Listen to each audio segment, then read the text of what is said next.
Country delight buffalo milk start చేసాము. First పిల్లలకి ఇచ్చినప్పుడు కానీ, మేము పెరుగు తిన్నప్పుడు కానీ, మేము చిన్నప్పుడు తిన్న ఓల్డెన్ డేస్ గుర్తొచ్చాయి మాకు.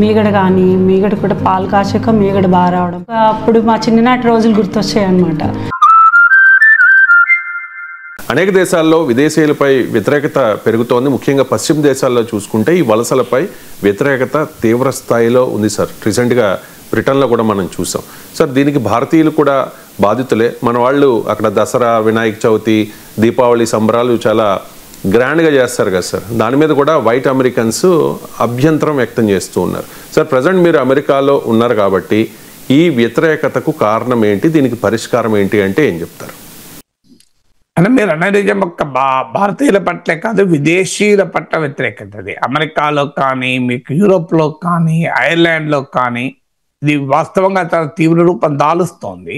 కారణం ఏంటంటే ఈ ఫార్ రైట్ పొలిటికల్ టెండెన్సీస్ పెరగడం వల్ల ఫార్ రైట్ అల్ట్రా నేషనల్ అంటారు, అతి జాతీయవాద ధోరణులు ప్రపంచమంతటా పెరుగుతున్నాయి. ఒక బ్రిటనే కాదు, ఈ మధ్య జర్మనీలో ఎన్నికలు జరిగితే జర్మనీలో ఆల్టర్నేట్ ఫర్ జర్మనీ అనే ఫార్ రైట్ గ్రూప్ గెలిచింది. ఫ్రాన్స్ లో ప్రెసిడెంట్ మ్యాక్రాన్ కు వ్యతిరేకంగా, రూలింగ్ పార్టీకి వ్యతిరేకంగా జరుగుతున్న రాజకీయ పరిణామాల్లో ఫ్రెంచ్ ఫార్ రైట్ బలపడింది. అందుకే మీకు బ్రిటన్ లో 1,00,000 మందికి పైగా విదేశీయులకు వ్యతిరేకంగా ఫార్ రైట్ వాళ్ళు జరిపిన ప్రొటెస్ట్లకు మీకు జర్మన్ నుంచి ఆల్టర్నేట్ ఫర్ జర్మనీ పార్టీ నాయకుడు వచ్చాడు. ఫ్రాన్స్ ఫార్ రైట్ నాయకుడు వచ్చాడు. ఇలాన్ మస్క్ కూడా ఆన్లైన్లో ప్రసంగించాడు. అందువల్ల ఐర్లాండ్లో కూడా మీరు అన్నట్టు నిజమే, ఐర్లాండ్లో కూడా భారతీయులపై అటాక్ జరుగుతోంది. ఇటీవల వాళ్ళు కృష్ణాష్టమి సెలబ్రేషన్స్ను బహిరంగ ప్రదేశం నుంచి ఇంటీరియర్ ప్లేస్లకు మార్చుకున్నారు, ఇన్సైడ్ ప్లేస్లకు మార్చుకున్నారు. అలాగే ఇండియా డే సెలబ్రేషన్స్ అంటారు, అంటే భారత స్వాతంత్ర దినోత్సవ వేడుకల్ని కూడా బహిరంగ ప్లేస్లో జరపకుండా మార్చుకున్నారు. ఎందుకంటే ఐర్లాండ్లో కూడా భారతీయుల పైన వ్యతిరేకత అనేది వ్యక్తమవుతుంది. దీనికి ప్రధానమైన కారణం far right political tendencies. Far right ఉండే లక్షణం ఏంటంటే ద గ్రేట్ రిప్లేస్మెంట్ థియరీ అంటారు. ఇప్పుడు అమెరికాలో కానీ, బ్రిటన్లో కానీ, ఐర్లాండ్ కానీ ఈ అంతటా కూడా గ్రేట్ రిప్లేస్మెంట్ థియరీని పెడతారు. అంటే విదేశీయులు ఎక్కువ మంది అయిపోయి ఆఖరికి మన దేశం మనకు కాకుండా పోతుంది అని. ఇప్పుడు మీరు బ్రిటన్లో కూడా వాళ్ళ నినాదం ఏంటి? గివ్ బ్యాక్ అవర్ నేషన్, మా దేశాన్ని మాకు ఇచ్చేయండి అని. ఎవడో తీసుకుపోయినట్లు 200 ఏళ్ళు భారతదేశాన్ని పాలించినటువంటి బ్రిటిష్ వలస పాలకులు ఇవాళ ఆ వలస పాలకుల వారసులు గివ్ అవర్ నేషన్ బ్యాక్ అని నినాదాలు ఇస్తున్నారు. నిజంగా మనం ఏమైనా బ్రిటన్ ఆక్రమించుకున్నామా, అమెరికాను ఆక్రమించుకున్నామా, ఐర్లాండ్ ఆక్రమించుకున్నామా? వాస్తవంగా ఆ దేశాల ఎకనామిక్ డెవలప్మెంట్కు మన వాళ్ళు చేసిన కృషి మామూలు కృషి కాదు. సో ఇవాళ బ్రహ్మాండమైన ఎకనామిక్ డెవలప్మెంట్కు ఇమ్మిగ్రెంట్స్ పాత్ర పోషించారు. మీరు ఇలా అమెరికాలో ఉన్న కార్పొరేట్ దిగ్గజాలు, కార్పొరేట్ కంపెనీలకు సిఇఓలంతా ఇండియన్ అమెరికన్సే కనబడతారు. ఒక సత్య నాదెల్లా, ఒక సుందర్ పిచ్చయ్య, ఒక పరాగ్ అగర్వాల్, ఒక ఇంద్రా నుయి, ఒక శంతను నారాయణ్, ఇలా ఒక్కరు కాదు మన వాళ్ళు. సో ఈవెన్ అమెరికన్ పాలిటిక్స్ లో కనబడతారు. పాలిటిక్స్ అని పక్క పెట్టండి, ఎకానమీకి మన వాళ్ళు చేసినటువంటి కృషి మామూలు కృషి కాదు. దానివల్ల అనేక వేల మంది వైట్ అమెరికన్స్ కూడా ఉద్యోగాలు దొరికాయి. అందువల్ల మన ఎకనామిక్ గ్రోత్ కు ఇమిగ్రెంట్, మీ నోబెల్ బహుమతులు తీస్తే అమెరికాకు వచ్చిన నోబెల్ బహుమతుల్లో 3 times ఎక్కువ ఉంటాయి ఇమిగ్రెంట్లకు వచ్చినాయి, నాన్ ఇమిగ్రెంట్లతో పోలిస్తే. అందువల్ల డిస్ప్రపోర్షనేట్ గా ఇమిగ్రెంట్ పాపులేషన్ ఆయా దేశాల ఎకానమీకి కంట్రిబ్యూట్ చేశాయి. అందువల్ల ఇవాళ వాళ్ళు ఏది కేవలం వాళ్ళే సంపాదించుకున్నారనుకుంటే పొరపాటు. వాళ్ళు సంపాదించుకున్న మాట నిజమే, ఇక్కడ వచ్చిందే సంపాదించుకోవటానికి, దాంట్లో మోమాటమే ఉంది.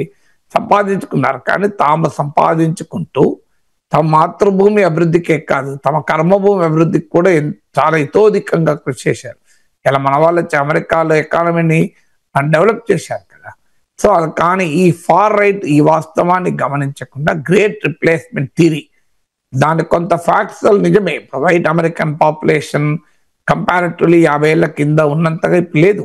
నాన్ వైట్ పాపులేషన్ పెరిగిన మాట నిజం, కానీ వాళ్ళకి అర్థం కాకుండా ఆ వైట్ వాడే అమెరికాకు వలస వచ్చిన వాళ్ళే, 400 ఏళ్ల క్రితం యూరోప్ నుంచి వలస వచ్చిన వాళ్ళే. నేటివ్ ఇండిజినస్ అమెరికన్స్ ఎక్కడో వాళ్ళని తొక్కేశారు. సో అందువల్ల వాళ్ళేమి బయట నుంచి అంటే కొన్ని వందల ఏళ్ల క్రితం వలస వచ్చారా, 10 ఏళ్ళు 20 ఏళ్ళు 30 ఏళ్ళ కింద వచ్చారా అన్నదే తేడా తప్ప వాళ్ళైనా వీళ్ళైనా ఇమ్మిగ్రెంట్లే. ఈవెన్ డొనాల్డ్ ట్రంప్ కూడా ఇమ్మిగ్రెంటే, వాళ్ళ తాత జర్మనీ నుంచి వచ్చాడు. సో అందువల్ల ఆయన ఫ్యామిలీలోనే ఇమ్మిగ్రెంట్లు ఉన్నారు.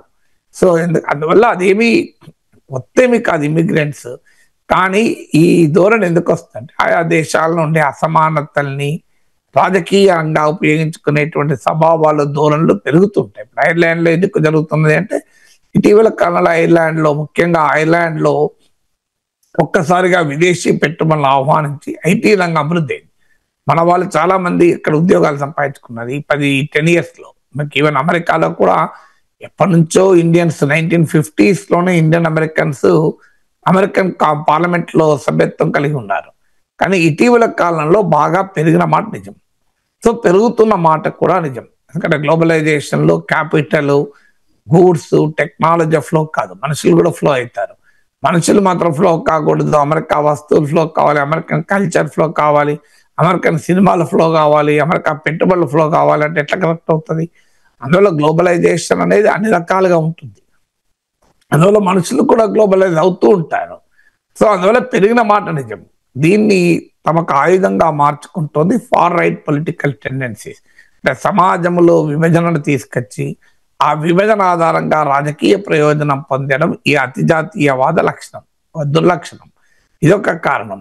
కానీ రెండోది పొలిటికల్ ఫ్యాక్టర్స్. ఇవాళ ట్రంప్ సృష్టిస్తున్న టారిఫ్ల బీభత్సము అంటే ఒక 2 దేశాల మధ్య సరైన సంబంధాలు లేనప్పుడు దాని ప్రభావం అక్కడున్న పాపులేషన్ పై పడుతుంది. ఇప్పుడు బంగ్లాదేశ్లో ఒక ఉదాహరణ, షేక్ హసీనా ప్రభుత్వం ఉన్న సమయంలో భారతీయుల పట్ల ఏ రకమైన, అక్కడున్న హిందువుల పట్ల, మైనారిటీల పట్ల ఏ రకమైన దాడులు లేవు. కానీ షేక్ హసీనా ప్రభుత్వం పతనమైన తర్వాత కొత్తగా వచ్చిన ప్రభుత్వం వీళ్ళంతా షేక్ హసీనా మద్దతుదారులుగా ముద్ర వేసి మైనారిటీల పైన పెద్ద ఎత్తున, మైనారిటీ హిందువుల పైన పెద్ద ఎత్తున దాడులు జరుగుతున్నాయి.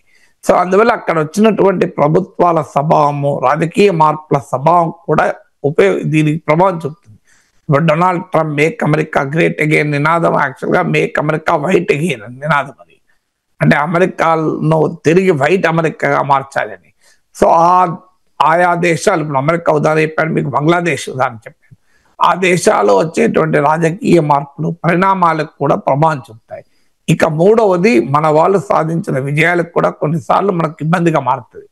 ఎందుకంటే ఇవాళ ఒక ఎవరేజ్ వైట్ అమెరికన్తో పోలిస్తే average Indian, average south Asian, average Telugu ఇది ఎకానమీగా చాలా ఎక్కువ, చదువు రీత్యా ఎక్కువ, ఆస్తులు ఆదాయాల రీత్యా ఎక్కువ. వాళ్ళకుండే ఇండ్లు మన ఇండ్లు తేడా ఉంటుంది, వాళ్ళ లైఫ్ స్టైల్ మన స్టైల్ తేడా ఉంటుంది. ఇది ఏమీ తేడాగా రాలే, కష్టపడి సంపాదిస్తూనే వచ్చింది. వీళ్ళందరూ ఏదో అమెరికన్ సమాజాన్ని దోచుకొని తినలేదు, చాలా కష్టపడ్డారు. స్థానిక అమెరికన్ల కన్నా కూడా కష్టపడ్డారు, సంపాదించారు కూడా. సంపాదనల ద్వారా ఆయా ప్రాంతాల అభివృద్ధికి కూడా దోహదం చేశారు. కానీ ఇది గమనించకుండా చూడు మాకన్నా బెటర్గా వీళ్ళ లైఫ్ ఉంది, మాకన్నా మంచి కార్లు ఉన్నాయి, మాకన్నా మంచి చదువులు ఉన్నాయి, మాకన్నా మంచి ఆస్తులు ఉన్నాయి, మంచి ఇల్లు ఉన్నాయి అనేటువంటి ధోరణి కూడా పెరుగుతోంది. ఈర్ష, ద్వేషం అంటారే, దానికి రాజకీయం కూడా నారు పోస్తుంది. ఇక దానికి తోడు మన వారి ప్రవర్తన కూడా కొన్ని సందర్భాలు ఇబ్బందిగా మారుతున్నమా నిజం. ఎందుకంటే ఇటీవల మీకు డాలాస్లో, ఆస్టిన్లో, అనేక అమెరికన్ సిటీస్లో కూడా ఈవెన్ సోషల్ మీడియా గ్రూపులో కూడా పెద్ద చర్చనీయాంశమేది. ఇంకా మా కమ్యూనిటీలో ఇలా డామినేట్ చేస్తున్నారు, మా కమ్యూనిటీలో ఇలా డామినేట్ చేస్తున్నారని. ఇప్పుడు నేను చాలాసార్లు చెప్పాను మీకు, బాలకృష్ణ సినిమా వస్తే కొన్ని 100 కార్లు పెద్ద ఎత్తున ఊరేగింపు తీస్తారు. ఇటీవల పవన్ కళ్యాణ్ సినిమా ఓజీ వస్తే థియేటర్ డాలాస్లో థియేటర్ కాంప్లెక్స్ ముందట పెద్ద ఎత్తున dance and song and drama, song and dance ప్రదర్శించారు. నిజమే, తప్పేమీ ఉందా అంటే తమ ఆనందాన్ని అలా ప్రదర్శించుకున్నారు. కానీ అలా ప్రదర్శించుకునే సమయంలో ఒకటి ఆలోచించాలి, మనము దేశం కాని దేశంలో ఉన్నాం, ఇక్కడ కూడా ప్రజలు ఉంటారు, వేరే అనేక దేశాల నుంచి వచ్చిన వాళ్ళు, వారికి డిస్టర్బ్ కాకుండా మనం ఏం చేయగలం? విత్ ఇన్ అవర్ హోమ్ ఏమైనా చేసుకోవచ్చు. కానీ బయటికి వచ్చినప్పుడు వాళ్ళ కల్చర్ మన కల్చర్లో తేడా ఉంటుంది. సో ఆ డిఫరెన్సెస్ ఏంటి అనేది ఆలోచించాలి ఒక్కోసారి. కొన్ని వినాయక చవితి కావచ్చు, బతుకమ్మ కావచ్చు, ఏమైనా కావచ్చు. లేనప్పుడు ఏమవుతుంది, ఇప్పుడు ఐర్లాండ్లో కృష్ణాష్టమి సెలబ్రేషన్స్ను బహిరంగంగా జరుపుకునేది ఇంటీరియర్గా జరుపుకోవాల్సి వచ్చింది. అలాగే అక్కడున్న స్థానిక అమెరికన్లను, ఇతరులను కూడా ఇందులో ఇన్వాల్వ్ చేయగలగాలి. సో వాళ్ళని ఇన్వాల్వ్ చేసినప్పుడు ఈ సమస్య రాదు. కానీ ఇప్పటికీ కూడా ఇన్ని దశాబ్దాలు జరిగినా ఆ రేషియల్ డిఫరెన్సెస్ కనబడుతున్నాయి. స్కూల్లో కానీ కాలేజీలో కానీ ఇప్పుడు తెలుగు వాళ్ళు ఉన్నారు, ఇండియన్స్ ఉన్నారు. ఇండియన్స్ మధ్యనే ఫ్రెండ్షిప్ ఉంటుంది ఎక్కువ మేరకు. అమెరికన్స్, వైట్ అమెరికన్ ఫ్రెండ్షిప్ ఉన్నా స్లీప్ రాత్రి వచ్చి ఇక్కడ కల్చర్ ఉంటుంది. పిల్లలు ఇలా నేను మీ ఇంటికి స్లీప్ ఓవర్ వస్తానంటే ఆ రోజు వెళ్ళి వారి ఇంట్లో ఫ్రెండ్ ఇంట్లో రాత్రి పండుకొని తెల్లారిపోదాం వస్తారు. అంతటి ఇంటిమసీ వైట్ అమెరికన్స్ కు ఇండియన్ అమెరికన్స్ కు ఉండడం చాలా తక్కువ. విత్ ఇన్ ఇండియన్ అమెరికన్స్ ఎక్కువ ఉంటున్నారు. సో ఇది ఎందుకంటే minority generally tend to unite. ఎందుకంటే ఆ ఇన్సెక్యూరిటీనో ఎక్కడో ఒక చోటు ఉంటుంది, అభద్రతనో అనండి ఏదన్నా అండి. దానివల్ల ఏమవుతుందంటే కలుస్తారు. ఇప్పుడు తెలుగు వాళ్ళంతా ఇప్పుడు కొన్ని కమ్యూనిటీలు చూస్తే phase 1 మిక్స్డ్ ఉంటే phase 2 మొత్తం తెలుగు వాళ్ళే ఉంటారు. సో అలా మీకు ఈ నగరాలంతా కూడా కనబడుతూ ఉంటుంది. సో అక్కడే మన ఫుడ్, మన కల్చర్ అన్ని ఉంటాయి. ఏదో ద్వేషం అని కాదు. ఇప్పుడు బ్రిటన్ లో యాంటీ ఇమిగ్రెంట్ ప్రొటెస్ట్ జరిగే 1,00,000 మంది పైగా వచ్చారు. వాళ్ళు పోతూ పోతూ మన సమోసాలు, మన గప్చుపులు తినిపోయారు. ఆడ street food, Indian street food తినిపోయారు. నిజంగానే భారతీయుల మీద అంత వ్యతిరేకత ఉంటే మన స్ట్రీట్ ఫుడ్ ఎందుకు తింటారు? ఇక్కడ కూడా చూడండి, ఇండియన్ రెస్టారెంట్లకు వెళ్ళండి, దేశీ రెస్టారెంట్లకు వెళ్ళండి, వైట్ అమెరికన్స్ కూడా వచ్చి ఎంజాయ్ చేస్తుంటారు మన దోషాలని, ఇడ్లీని కూడా. సో అందువల్ల ఆ కల్చరల్ అసిమిలేషన్ మనకు కృషి చేయాలి. దాంతోపాటు ఇక్కడున్న ప్రజలకు వారి అభివృద్ధికి కూడా మన వాళ్ళు ప్రయత్నించాలి. జన్మభూమి పెట్టినప్పుడు ఈ సమస్య వచ్చింది. నాకు ఇప్పటికి గుర్తు, అన్నపూర్ణ స్టూడియోస్ వాళ్ళు కృష్ణా జిల్లాలో అక్కినే నాగేశ్వరరావు తన జన్మభూమిలో ఏదో కార్యక్రమం చేస్తే తెలంగాణలో పెద్ద చర్చ. ఏంటి, ఇన్నేళ్ల నుంచి హైదరాబాద్ లో ఉన్నాడు, బంజారాహిల్స్ లో ఉన్నాడు, ఇక్కడ లాభాలు పొందాడు, కోట్లు సంపాదించాడు, మళ్ళీ తనకు జన్మభూమి అంటే కృష్ణా జిల్లా గుర్తొచ్చింది తప్ప పక్కనున్న బంజారాహిల్స్ స్లమ్ గుర్తురాలేదని. సహజం, కృష్ణా జిల్లా గుర్తురావడం నేరం కూడా కాదు కదా, తప్పు కూడా కదా, తను పుట్టిన ప్లేస్ కదా. సో నేను ఆదిలాబాద్ లో పుట్టాను ఇప్పటికీ గర్వంగా చెప్పుకుంటూ ఉంటాను, తప్పేమీ కాదు. కానీ సమస్య ఎక్కడ వస్తుందంటే ఆ బ్యాలెన్స్ చేయాల్సి ఉంటుంది. ఇప్పుడు మనం హైదరాబాద్ లో సంపాదించాం కనుక ఎంతో కొంత హైదరాబాద్ ప్రజల అభివృద్ధికి కూడా నేను కంట్రిబ్యూట్ చేస్తాను. దానివల్ల మన తెలుగు వాళ్ళకు కూడా ఇక్కడ కమ్యూనిటీతో కల్చరల్గా ఇన్వాల్వ్ కావాలి, వాళ్ళ ఎకనామిక్ డెవలప్మెంట్ లో భాగస్వాములకు కావాలి. వాళ్ళు పెట్టే సోషల్ వర్క్, స్వచ్ఛంద సేవా కార్యక్రమాలు ఏమని అంటే తమ మాతృదేశంలో చేయడంతో పాటు తమకు ఇంతటి సంపాదించిన దేశంలో కూడా ఎంతో కొంత కంట్రిబ్యూట్ చేసినప్పుడు ఆ రిలేషన్షిప్, ఆ బాండ్ అంటూ పెరుగుతుంది.